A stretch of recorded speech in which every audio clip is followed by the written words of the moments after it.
माँ पार्वती ने भगवान शिव से एक प्रश्न पूछा, जिसके बाद भोलेनाथ ने एक कथा सुनाई और अमर हो गया कबूतर का जोड़ा। उसी अमर कथा से जुड़ी है ये पौराणिक कथा। एक बार नारद मुनि कैलाश पर्वत पर भगवान शिव से मिलने पहुँचे।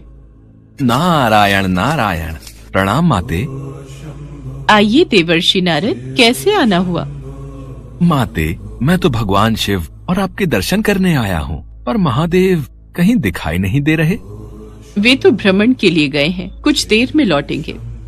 देवर्षि नारद माँ पार्वती से वार्तालाप करने लगे। तभी उन्होंने माँ पार्वती से पूछा, माते, क्या आप अमर कथा के बारे में जानती हैं? अमर कथा? वो कौन सी कथा है? उसके बारे में तो मैं नहीं जानती। नारायण नारायण, माते, जब भगवान भोलेनाथ आएंगे तब आप उनसे इस बारे में पूछना। अच्छा माते, मैं चलता हूँ। नारायण नारायण। पार्वती माता सोच में पड़ गई कि ऐसी कौन सी कथा है जो स्वामी ने मुझसे नहीं कही। तभी भोलेनाथ कैलाश पर लौट आते हैं। माता पार्वती उनसे इस बारे में चर्चा करती हैं। प्रभु, आपने मुझे कभी अमर कथा के बारे में क्यों नहीं बताया? मुझे आज और अभी अमर कथा सुननी है। ठीक है देवी, मैं आपको आज अमर कथा सुनाऊंगा, परंतु उसके कुछ नियमों का पालन आपको करना पड़ेगा। अमर कथा के दौरान आपको एक क्षण के लिए भी सोना नहीं है। आप बीच बीच में हुंकार भरती रहना, ताकि मुझे आभास रहे कि आप कथा सुन रही हैं, क्योंकि मेरे नेत्र भी उस क्षण बंद रहेंगे। ठीक है स्वामी, मैं ऐसा ही करूंगी।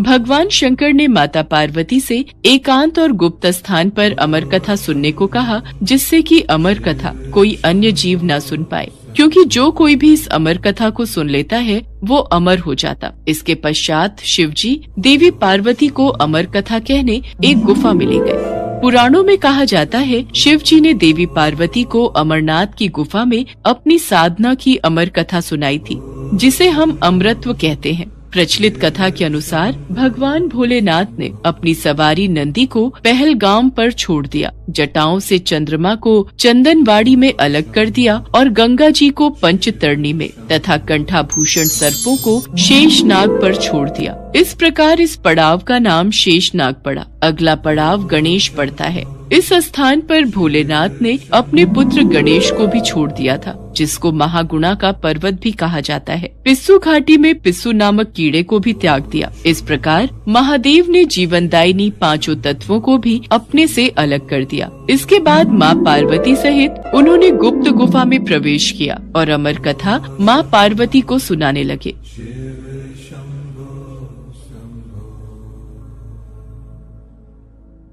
पर कथा सुनते सुनते देवी पार्वती को नींद आ गई और वो सो गईं, जिसका शिवजी को पता नहीं चला। भगवान शिव अमर होने की कथा सुनाते रहे। उस समय 2 सफेद कबूतर शिवजी से कथा सुन रहे थे और बीच बीच में गूं गूं की आवाज निकाल रहे थे। शिवजी को लगा कि माता पार्वती कथा सुन रही हैं और बीच बीच में हुंकार भर रही हैं। इस तरह दोनों कबूतरों ने अमर होने की पूरी कथा सुन ली थी।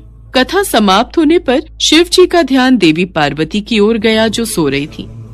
अरे, देवी पार्वती तो गहरी निद्रा में है, तो फिर ये हुंकार कौन भर रहा था?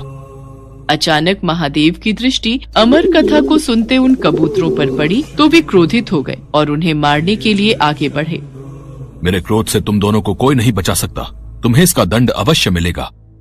हे प्रभु, हमें क्षमा कीजिए, हमने अनजाने में ही भूल की, पर हमने आपसे अमर होने की कथा सुनी है। यदि आप हमें मार देंगे तो अमर होने की ये कथा झूठी हो जाएगी। इस पर भगवान शिव का क्रोध शांत हो गया। प्रभु, इन दोनों का इसमें कोई दोष नहीं। मैं गहरी निद्रा में सो गई थी। मैंने आपके आदेश का पालन नहीं किया, इसलिए इन दोनों को क्षमा कर दीजिए। भगवान शिव जानते थे कि अनजाने ही सही पर कबूतरों ने अमर कथा को सुन लिया था, इसलिए वे दोनों अमर हो चुके हैं। इस पर महादेव ने कबूतरों को जीवित छोड़ दिया। भगवान शिव के आशीर्वाद से वो कबूतर का जोड़ा अजर अमर हो गया। कहते हैं आज भी इन दोनों कबूतरों का दर्शन भक्तों को इस गुफा में प्राप्त होता है और तब से ये गुफा अमर कथा की साक्षी हो गई व इसका नाम अमरनाथ गुफा के नाम से प्रसिद्ध हो गया।